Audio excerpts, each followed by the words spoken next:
Doctor గారు, నా వయసు 40 సంవత్సరాలు. రాత్రిపూట శృంగారంలో పాల్గొంటాము. మా ఆవిడకి పగటిపూట శృంగారం అంటే చాలా ఇష్టం. ప్రతిరోజు పగటిపూట కూడా ఏదో ఒక సమయంలో శృంగారంలో పాల్గొంటాము.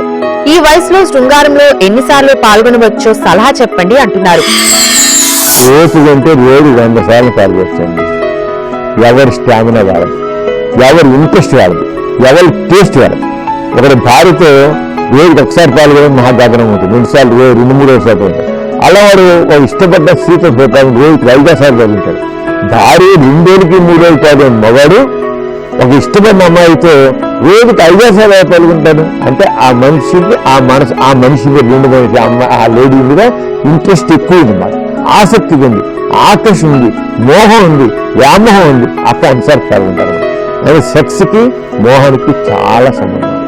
అంతే వీళ్ళు కాళ్ళని పాల్గొని రాజు పాల్గొంటున్నారు, పగలు పాల్గొంటున్నారు, ఆడిగా పగలు కాదు రాజు పాల్గొంటున్నాడు. కానీ కూర్చోవాలి ఉంది ఆ టేస్ట్ ప్రకారం ఓపెన్ పాల్గొచ్చు. అంతే ఎందుకు పాల్గొకరు ఎన్నిసార్లు పాల్గొన్నా ఏమదు.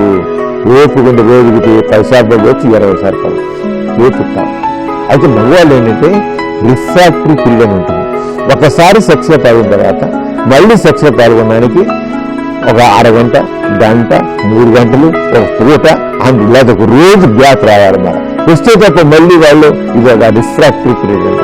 అలా కాకుండా కొంతమందికి ఈ రిఫ్రాక్టరీ పీరియడ్ మార్గం అయిపోతుందని అక్కడ కోరిక పుట్టుకోవడం వల్ల వాడు 2వ రోజు కానీ 2వ రోజు పాల్గొనకుండా ఉంటారు. కానీ రిఫ్రాక్టరీ ఏంటంటే వారికి పాల్గొనగలిగిన సామర్థ్యం ఉండి కూడా పాల్గొనలేదు. కారణం ఏంటి? బ్రెయిన్ నుంచి కోరిక పుట్టకపోవడం. కోరిక పుడితేనే బ్రెయిన్ నుంచి ఆక్సిటోసిన్, డోపమిన్ ఏం రిలీజ్ అవుతాయి. ఆ రిలీజ్ అయితే మనిషి మంచిగా మూడుగా తయారవుతుంది, చక్కగా సెక్స్ మూడుస్తుంది అనమాట. అలా జరుగుతుంది. అంటే ఆయనకు ఓపుకుంటే ఎన్నిసార్లు వాళ్ళిద్దరికీ ఇంట్రెస్ట్ ఉంటే ఓపుకుంటే పగలు రాత్రి తేడా లేదు, ఎప్పుడే పగలు.